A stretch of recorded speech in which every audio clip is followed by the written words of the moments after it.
Ecco quindi il Presidente Zaia che scopre il nostro logo che sarà nei nostri manifesti, nelle pagine Facebook Un immenso sì sotto il Leone di San Marco, le parole autonomia subito e la data a caratteri cubitali del 22 ottobre, quando i veneti saranno chiamati alle urne per il referendum indetto dal governatore Luca Zaia.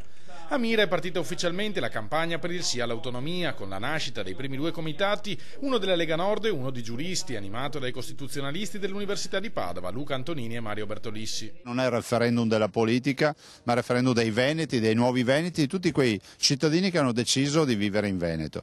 Quindi alibi per nessuno, il 22 o vai a votare oppure vuol dire che non te ne frega niente del Veneto. Questo è un voto veramente per dimostrare che siamo un popolo, e il popolo non è solo quello della Lega. Mi auguro che anche gli altri segretari di partito facciano la stessa cosa per coinvolgere tutti, perché questo è il bene di tutti i veneti, non di una parte dei veneti. Per questo, spiega Zaia, mi auguro nascano molti altri comitati per il sì, ma anche per il no, per l'astensione. È giusto che tutti in questa campagna del Veneto espongano la propria convinzione. Io andrò a votare sì, ma se uno vuole andare a votare no o astenersi, comunque ci vada.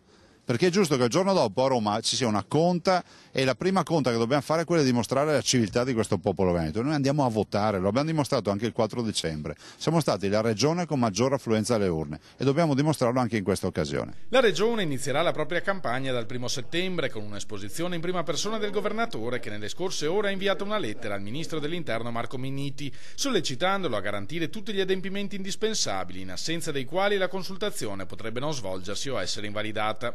Alcune attività, spiega la missiva, rientrano nell'esclusiva sfera di competenza statale. Dopo diverse richieste formali rimaste senza riscontro, il Presidente della Regione invita dunque il Ministro a dare attuazione alle disposizioni di legge.